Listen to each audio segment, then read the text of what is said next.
नमस्कार। आपके स्क्रीन पर विवादित आईएएस ऑफिसर पूजा सिंघल जो इस वक्त प्रवर्तन निदेशालय यानी ईडी की गिरफ्त में है।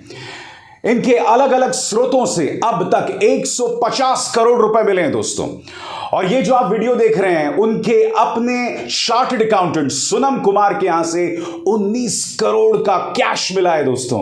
और इसमें जुड़ रहे हैं अब तक 3 नाम, खुद पूजा सिंघल, उनके चार्टर्ड अकाउंटेंट सोनम कुमार और उनके दूसरे पति अभिषेक झा। मगर आज जो सवाल मैं अपने मंच पर आपके सामने रख रहा हूं वो सवाल ये कि आखिर पूजा सिंघल का गॉडफादर कौन है, आखिर उनके क्या तार जुड़े हुए हैं भारतीय जनता पार्टी के कार्यकाल में रहे मुख्यमंत्री रघुवर दास से, उनके क्या तार जुड़े हुए हैं राजबाला सिंह से जो कि चीफ सेक्रेटरी थी 2017 में जब पूजा सिंघल को एक मामले में क्लीन चिट दे दी थी बीजेपी ने। सबसे बड़ा प्रश्न, क्या पूजा सिंघल पर इस कदर दबाव बनाया जाएगा ताकि वो अप्रूवर बन जाए और प्रवर्तन निदेशालय इस शख्स हेमंत सोरेन को टारगेट करें?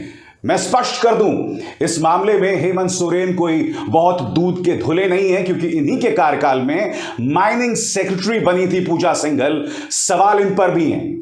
मगर बड़ा प्रश्न, क्या इसके जरिए कहीं ना कहीं आने वाले दिनों में पूजा सिंघल को अप्रूवर बनाकर, सरकारी गवाह बनाकर निशाना हेमंत सोरेन पर है ताकि उनकी सरकार गिराई जा सके? मैं आपको कुछ साल पहले लेकर चलना चाहूंगा दोस्तों। 2017 मामला था मनरेगा घोटाला का और इस मामले में भी पूजा सिंघल जो हैं उनके पूरे आचरण पर दाग थे। बाकायदा रिपोर्ट्स के आधार पर, तथ्यों के आधार पर अब मैं आपके सामने जानकारी पेश कर रहा हूं। दैनिक जागरण इस मामले में क्या कहता है आपके स्क्रीन पर। ईडी की छापेमारी में पूजा सिंघल द्वारा अंजाम दिए गए घोटाले को लेकर पुख्ता सबूत मिले हैं। ईडी ने उन्हें गिरफ्तार तो कर लिया है, इससे 2017 में उन्हें दी गई क्लीन चिट पर सवाल उठ रहे हैं। जांच एजेंसीज इस सिलसिले में पूछताछ कर सकती हैं। इसकी जद में वो तमाम अधिकारी आ सकते हैं जिन्होंने पूजा सिंघल को क्लीन चिट दी थी। मगर बड़ा प्रश्न यहां पर कि जो अधिकारी यहां पर जद में आएंगे वो अधिकारी इस शख्स यानी कि भाजपा के रघुवर दास के बेहद करीबी थे। और पूजा सिंघल का उस वक्त क्या रुतबा था वो मैं आपको इस वीडियो के जरिए दिखा चुका हूं। 2017 में अमित शाह की एक रैली में देखिए पूजा सिंघल मंच पर कितनी आसानी से विचरण कर रही हैं, अमित शाह के साथ बातचीत भी कर रही है। और इस तस्वीर का यह कतई अर्थ नहीं है कि अमित शाह के साथ उनकी मिलीभगत थी, बिल्कुल नहीं, ये तस्वीरें हैं। मगर यह बताता है कि रघुवर दास सरकार में उनका क्या वर्चस्व था। मैंने आपको बताया क्या उन अधिकारियों के खिलाफ जांच होगी। अब मैं आपको बताने वाला हूं कि 2017 में जब उन्हें क्लीन चिट मिली थी भाजपा की सरकार में, तो वो क्लीन चिट किसने दी और किस लिए रघुवर दास जो हैं सवालों के घेरे में। आपके स्क्रीन पर 27 फरवरी 2017 को कार्मिक विभाग ने संकल्प जारी कर आईएएस पूजा सिंघल को घोटालों के आरोपों से क्लीन चिट दे दी थी।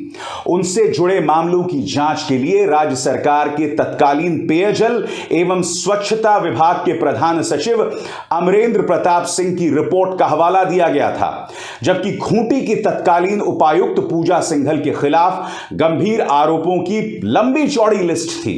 इस बाबत 16 मार्च 2011 को विधायक विनोद कुमार सिंह की ध्यानाकर्षण सूचना पर सरकार ने जवाब दिया कि पूजा सिंघल के खिलाफ मनरेगा अंतर्गत विभिन्न योजनाओं में बरती गई वित्तीय अनियमितता के संदर्भ में उनके विरुद्ध प्रपत्र गठित कर प्रधान सचिव ग्रामीण विकास विभाग को आयुक्त दक्षिण छोटा नगर के माध्यम से उपलब्ध कराया गया है।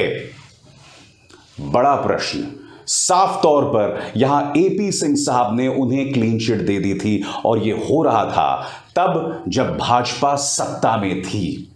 और आप जानते हैं सबसे शॉकिंग बात यह थी कि जब भी विपक्ष या सदन के अंदर पूजा सिंघल के बारे में सवाल उठाए जाते थे तो सदन के अंदर उन सवालों को दबा दिया जाता था। आज यह पता चलता है कि जब एक अफसर भ्रष्टाचार में लिप्त हो तो उस पर काबू पाने के बजाय सरकारें जो होती हैं उसे खुला खेल फर्रुखाबादी की आजादी देती है, नंबर 1। नंबर 2, उसके जरिए सरकारें और पॉलिटिकल पार्टीज अपनी कमाई करती हैं। इसलिए पूजा सिंघल, चाहे जेएमएम की सरकार हो चाहे बीजेपी की सरकार हो, दोनों ही सरकारों में अहम पदों पर थी। अब मैं आपको बताता हूं पार्टियां उन्हें किस तरह से बचाती थी। मैं आपको बतला चुका हूं कि रघुवर दास सरकार किस तरह से उन्हें क्लीन चिट दे चुकी थी। प्रवर्तन निदेशालय के हत्थे चढ़ी आईएएस की वरिष्ठ अधिकारी पूजा सिंघल की गिरफ्तारी मनरेगा से संबंधित जिन घोटालों में हुई है, उस पर सरकार की ओर से दिए गए जवाब और कार्रवाई में जबरदस्त विरोधाभास है, यानी कि अंतर है। सरकार ने जो जवाब दिया और कार्रवाई में जमीन आसमान का फर्क है। घोटाले को लेकर साल 2012 में विधानसभा में पूछे गए सवालों पर नजर डालें तो साफ होता है कि उत्तर में घोटाले को स्वीकार करते हुए दोषी अधिकारियों पर कार्रवाई का भरोसा दिलाया गया था, लेकिन पटकथा बदल जाती है, कार्रवाई बिल्कुल नहीं होती है। उल्टा यह भी बताया जाता है कि जब भी यह मामला संसद में उठता था तो उनका बचाव कैसे होता था। प्रमाण आपके सामने। पूजा सिंघल का प्रभाव या आभा मंडल कहिए, उनसे संबंधित सवाल जब विधानसभा के पटल पर आते थे तो किसी ना किसी बहाने से हंगामा शुरू हो जाता था। इसके पूरक प्रश्न उठाने में परेशानी आती थी, यानी कि सप्लीमेंट्री। उसके बाद जो सवाल पूछे जाते हैं वो इजाजत ही नहीं होती थी, अब बवाल शुरू हो जाता था। यह अनुभव किसका है? बगोदर से भाकपा माले विधायक विनोद कुमार सिंह का। विनोद कुमार सिंह क्या कहते हैं मैं आपको बतलाता हूं। वो कहते हैं कि यही सच्चाई है कि भ्रष्टाचार में लिप्त अधिकारियों को बचाने वाली बड़ी जमात यहां है। कमेटी ने भी स्थल परीक्षण किया और कार्रवाई की अनुशंसा की, लेकिन सब कुछ ठंडे बस्ते में डाल दिया गया। तो देखा आपने, आज ईडी बेशक उन पर कार्रवाई कर रही है, लेकिन ईडी का निशाना क्या है? ईडी ये चाहती है कि किसी भी कीमत पर पूजा सिंघल को सरकारी गवाह बना दिया जाए और उनके जरिए किस पर निशाना साधा जाए? हेमंत सोरेन पर। और मैं दावे के साथ कह सकता हूं अगले 6 महीनों में झारखंड के अंदर जबरदस्त खेला होने वाला है। न सिर्फ खेला होगा, मुझे ताज्जुब नहीं होगा दोस्तों हेमंत सोरेन की सरकार गिर भी जाए, क्योंकि आप जानते हैं भारतीय जनता पार्टी साम दाम दंड भेद से सरकारें गिराने में विश्वास करती है। मगर मैं जानता हूं आपके जहन में सवाल होगा कि मोहतरमा पूजा सिंघल की रातें कैसे गुजर रही हैं जेल के अंदर। दोस्तों अब मैं आपको बतलाने वाला हूं कि वहां से भी बहुत ही दिलचस्प खबर आ रही है आपकी स्क्रीन पर। भ्रष्टाचार के संगीन आरोपों में घिरी झारखंड की आईएएस अधिकारी पूजा सिंघल की तबीयत बिगड़ गई है।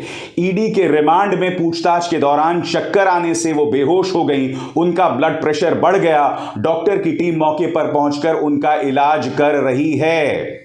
जी हां, दूसरी बार बेहोश हो गई हैं वो। न सिर्फ बेहोश हो रही हैं, बल्कि यह भी पता चल रहा है दैनिक जागरण की इस खबर से कि वो जेल के अंदर अधिकारियों से बदतमीजी कर रही हैं और जैसे उनका रुतबा रहा है एक आईएएस अफसर का, वो रुतबा उन पर जो है वो चलाने का प्रयास कर रही हैं। क्या है खबर आपके स्क्रीन पर? भ्रष्टाचार के संगीन आरोपों में निलंबित झारखंड की आईएएस पूजा सिंघल की रात जेल में गुजरी।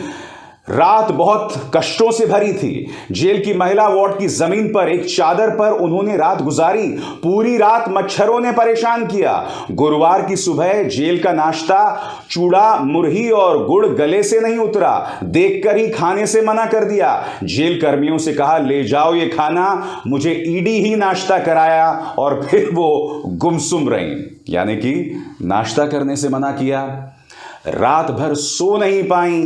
मच्छर जो हैं रात भर बुरी तरह से मैडम को चाबते रहे और इस वजह से बहुत जबरदस्त नाराजगी थी। और बात यहां नहीं रुकती, आगे भी देखिए। पूजा सिंघल से जो भी कोई बातचीत करने जा रहा था वो उन्हें फटकार लगाती रही, डांटती रही। जी हां, इस बीच उन्होंने रिमांड पर लेने सुबह 10 बजे ईडी की टीम होटवार जेल पहुंच गई। ब्रश करना और नहाना भी नसीब नहीं हुआ, बिना फ्रेश हुए निकलना पड़ा। जिस हाल में उन्हें ईडी ने जेल भेजा था उसी हाल में दूसरे दिन जेल से निकली। जी हां, वो इस कदर बौखलाई हुई थी, इस कदर हिली हुई थी, रात भर नहीं सोई, रात भर मच्छर काटते रहे और नहाई भी नहीं, ब्रश भी नहीं किया और उसी हालत में ईडी जो है उन्हें पूछताछ के लिए और आगे जो है अदालत में पेशी के लिए ले गई। ये सब क्या बतलाता है दोस्तों? ये सब ये बतलाता है कि एक ऐसी आईएएस ऑफिसर जिसका नाम लिम्का बुक ऑफ रिकॉर्ड्स में था, यानी कि 21 साल की उम्र में आईएएस ऑफिसर बन गई। और यही नहीं, पूजा सिंघल की एक और खास बात थी, वो हमेशा टॉपर रही, मगर ये सब करने के बावजूद मति भ्रष्ट हो गई। इतनी प्रतिभाशाली होने के बावजूद, टैलेंटेड होने के बावजूद, इंटेलिजेंट होने के बावजूद, जब आप काम करने लगे तो आपका दिमाग इस चीज की तरफ गया। वो करोड़ों करोड़ जो इनके चार्टर्ड अकाउंटेंट सोनम कुमार के यहां गया। और यही नहीं, पॉलिटिकल पार्टीज का शह उन्हें लगातार मिलता रहा। जिस व्यक्ति अभिषेक झा से उन्होंने शादी की, उनके साथ मिलकर भी फिर गड़बड़ झाला शुरू हो गया, क्योंकि अभिषेक झा का जो अस्पताल था, वो मोर्चा था, वो फ्रंट था करीब 20 शेल कंपनियों के लिए। शेल कंपनियां का अर्थ यानी कि दोस्तों वो कंपनियां जिसके जरिए वो लोग भ्रष्टाचार करते थे, वो फर्जी कंपनियां जो सिर्फ दस्तावेजों में थी मगर वजूद में नहीं थी, और उसी के जरिए सारी गड़बड़, सारा इन्वेस्टमेंट होता था। प्रवर्तन निदेशालय ये कह रहा है कि 150 करोड़ रुपए का मामला है, मगर मैं दावे के साथ कह सकता हूं जैसे जैसे दिन गुजरेंगे मामला और भी संगीन होगा, और 150 करोड़ 500 करोड़ में भी तब्दील हो जाए, मुझे ताज्जुब नहीं होने वाला है। मगर जैसे कि मैंने आपको इसी मंच पर कहा, अगले 6 महीने असली खेल होने वाला है। निशाने पर हेमंत सोरेन होंगे और रघुवर दास के जो तमाम कथित अपराध हैं वो सब पर्दे के पीछे छुपा दिए जाएंगे। यही राजनीति का खेल है, मगर इस मंच पर मेरा आपको वादा है कि दूध का दूध और पानी का पानी होगा। अभिसार शर्मा को दीजिए इजाजत। नमस्कार। स्वतंत्र और आजाद पत्रकारिता का समर्थन कीजिए, सच में मेरा साथी बनिए। बहुत आसान है दोस्तों, इस ज्वाइन बटन को दबाइए और आपके सामने आएंगे ये 3 विकल्प, इनमें से एक चुनिए और सच के इस सफर में मेरा साथी बनिए।